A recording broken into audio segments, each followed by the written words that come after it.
Muito bem, irmãos. Terceiro e último tópico desta lição: a armadura completa de Deus. A imagem que o apóstolo usa é de uma linguagem retirada do contexto militar romano, aquilo que eu falei logo no início da nossa lição, né?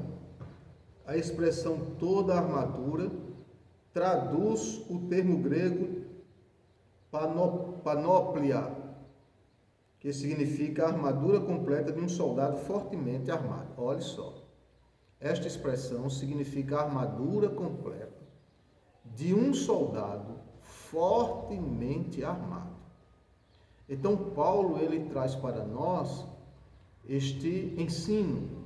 Precisamos estar fortemente armado com a armadura de Deus completa.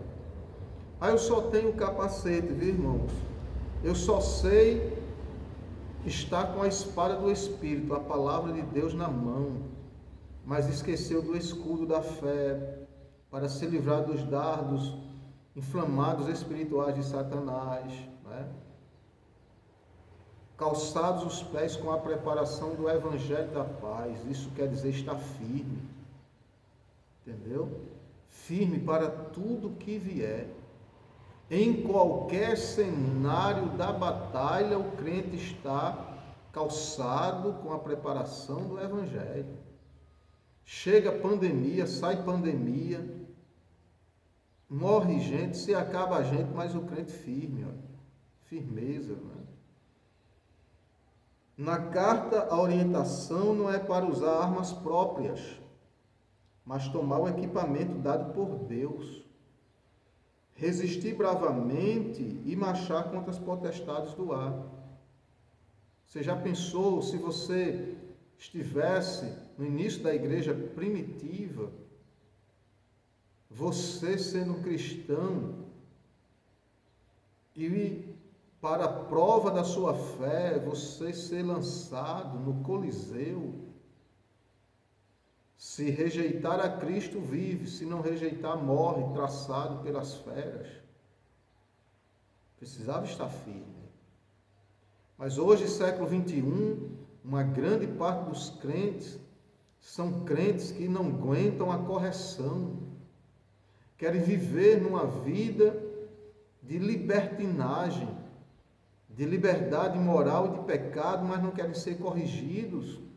E quando são, já chega outro para dar o ombro para ele ou para ela chorar.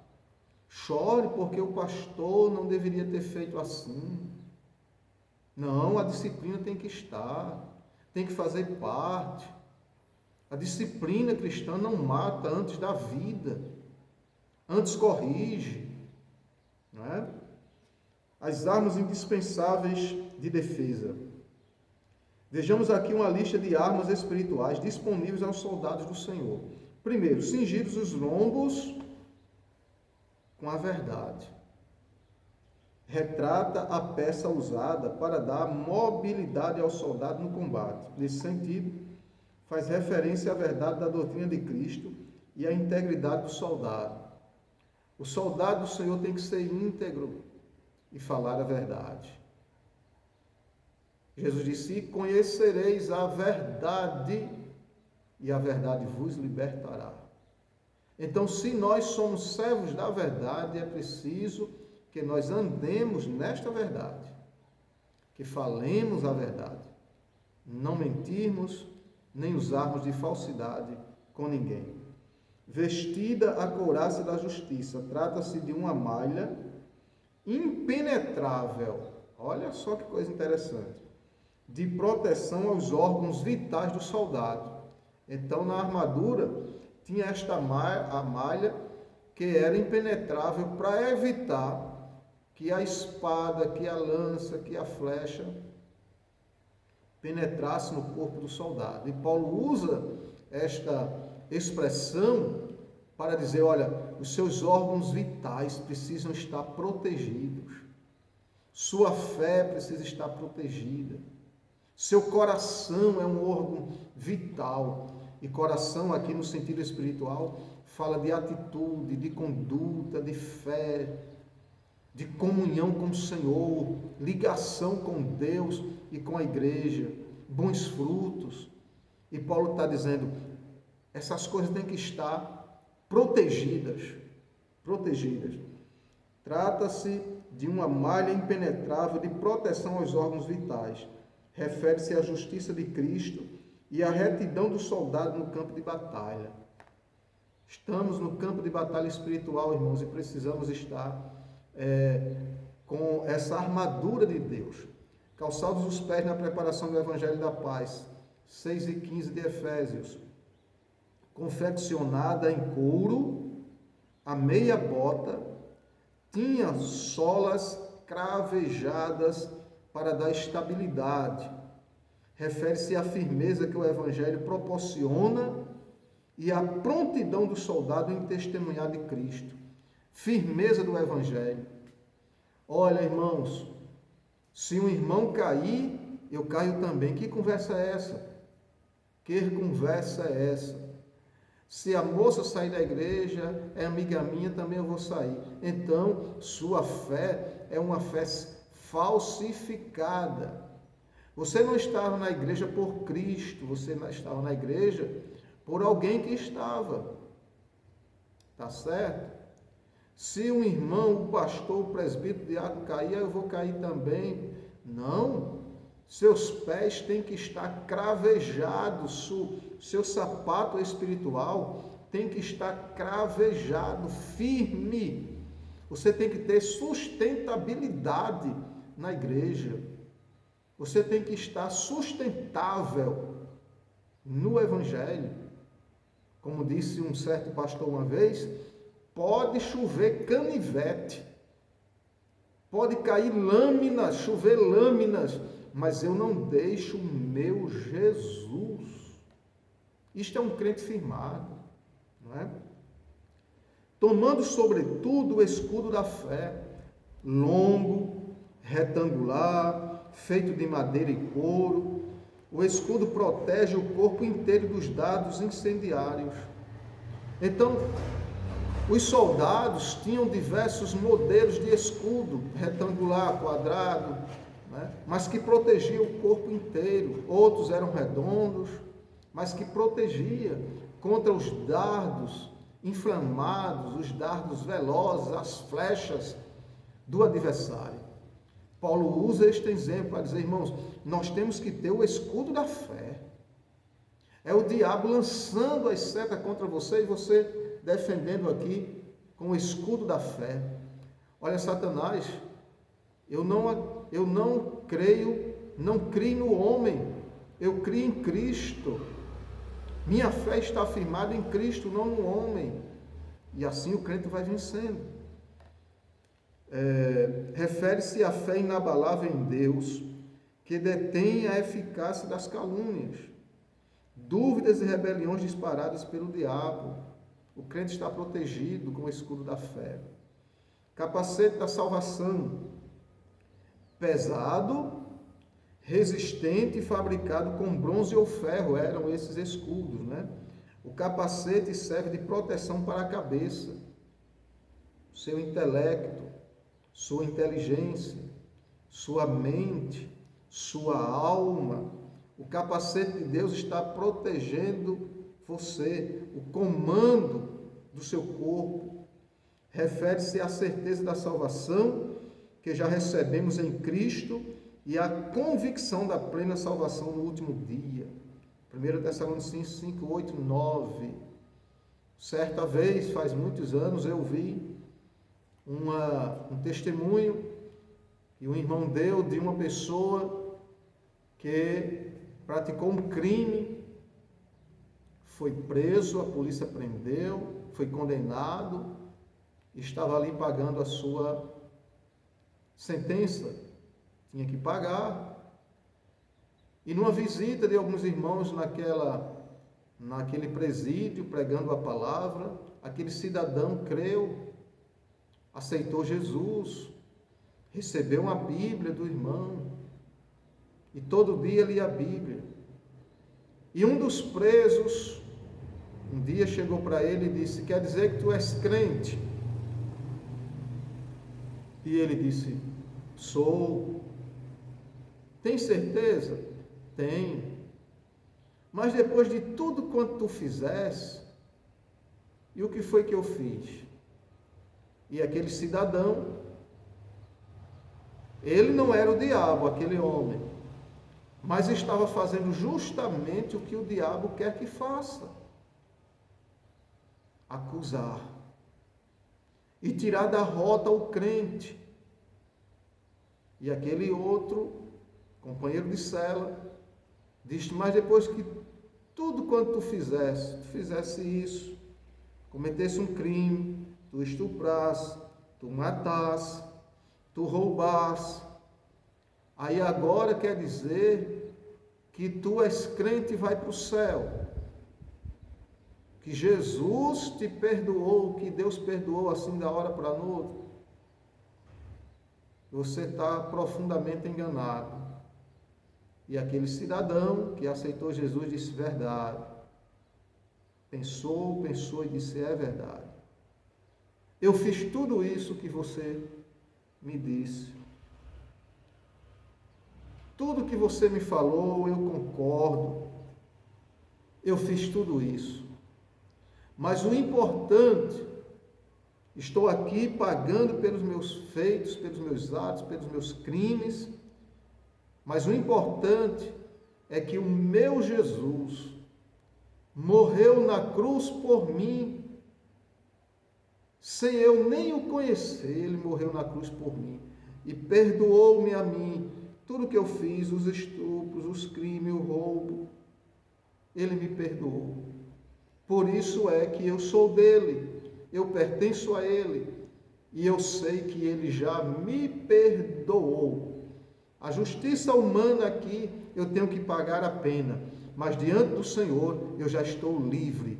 Estou aqui nesta prisão física, mas a prisão espiritual que eu estava nela, Jesus quebrou e eu agora estou livre.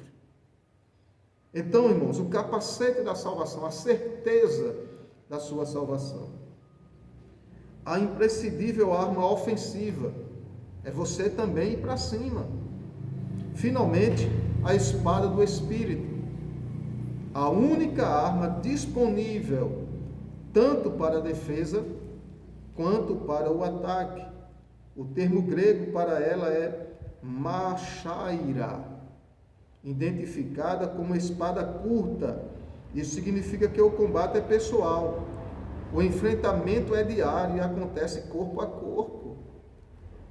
É coisa diária. Nós estamos lutando diariamente, irmãos. A espada do Espírito é identificada como sendo a palavra de Deus, inspirada e penetrante, segundo Timóteo 3,16 e Hebreus 4,12. Ela deve ser usada tanto para resistir às ciladas do diabo, Mateus 4:1 a 10, quanto para derrubar as fortalezas de Satanás, esta palavra. Por isso que o cristão precisa conhecer esta palavra, dar ouvido a esta palavra, obedecer esta palavra. Aí alguém pergunta: sim, eu sei ler, mas o irmão e a irmã ciclana não sabe ler.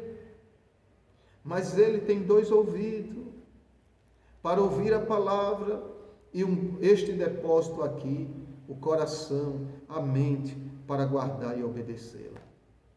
Não é apenas saber ler, é aplicar esta palavra, esta espada do Espírito na nossa vida diária.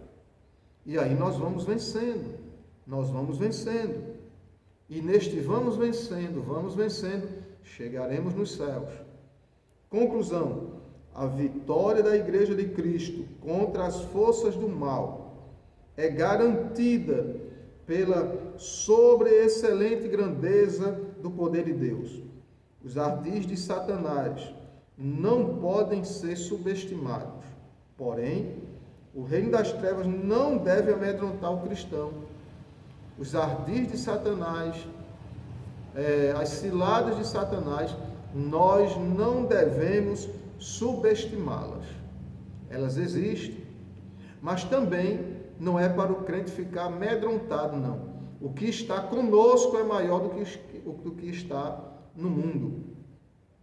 A Escritura convoca o salvo a combater e a vencer as potestades do ar, revestido com a armadura de Deus. Efésios 6 e 11. Então, queridos irmãos e irmãs, chegamos ao final de mais uma revista, de mais um trimestre. E nós louvamos a Deus porque o terceiro trimestre está se iniciando. A nossa CPAD, em virtude da pandemia que nós estamos enfrentando, a CPAD não fez tiragem da terceira lição desse trimestre, terceira revista, né? Do terceiro trimestre de 2020. E eu resolvi, nesse espaço que nós não vamos ter lição impressa para o terceiro trimestre deste ano, eu resolvi trazer aqui uma revista antiga, de anos atrás. Talvez alguns jovens nossos não estivessem nem nascidos, né? Não tivesse nem nascido alguns jovens. É de 1988 esta lição sobre escatologia, a doutrina das últimas coisas. Então eu estou trazendo esta lição para nós entendermos. Principalmente na nossa igreja nós temos alguns irmãos novos convertidos e é importante que eles conheçam um pouco sobre escatologia, o estado intermediário dos mortos, não é? A vinda de Cristo, a grande tribulação, o período milenial. Então nós vamos no próximo domingo trazer a primeira lição desse terceiro trimestre. Eu estou trazendo a lição de 1988, escatologia, a doutrina das últimas coisas. Que Deus abençoe os irmãos, que Deus abençoe as irmãs, que Deus abençoe a igreja de Deus e que na próxima lição nós possamos compreender a verdade das Escrituras sagradas. E eu convido você para no próximo domingo estarmos aqui para aprendermos mais uma lição. E eu peço que você compartilhe este nosso canal, se inscreva no nosso canal, aperte aí no sininho, curta, compartilhe, para que outras pessoas possam ser beneficiadas em o nome de Jesus. E eu convido você para agora orar, agradecendo ao Senhor por esta lição, por esta revista, por este trimestre. Então nós vamos orar agradecendo a Deus por tudo quanto o Senhor tem nos feito. Curve a sua cabeça e ore comigo. No final desta página você tem um botão e você pode tirar as suas dúvidas. Você clica no botão e manda para nós a sua pergunta e nós iremos respondê-lo, a pergunta feita dentro da lição estudada, em nome de Jesus. Vamos orar. Querido Deus e eterno Pai, Senhor, nós te louvamos e te agradecemos por tudo quanto o Senhor tem feito em nossas vidas. Pai amado e santo, derrama sobre nós a tua graça, nos dá um dia abençoado, Senhor, que a tua lição, ora estudada, nós possamos aplicá-la ao nosso viver diário. Pai bendito e santo, assim te agradecemos e te pedimos, em o nome de Jesus. Amém. Amém. Curve a sua cabeça e receba a bênção apostólica. A graça do nosso Senhor Jesus Cristo, o amor de Deus nosso Pai, a comunhão e as consolações do Espírito Santo de Deus esteja sobre cada um de nós, desde agora e para sempre. Amém. Que Deus abençoe você. Até o próximo domingo, se Deus, o Criador, assim nos permitir em nome de Jesus. A paz do Senhor.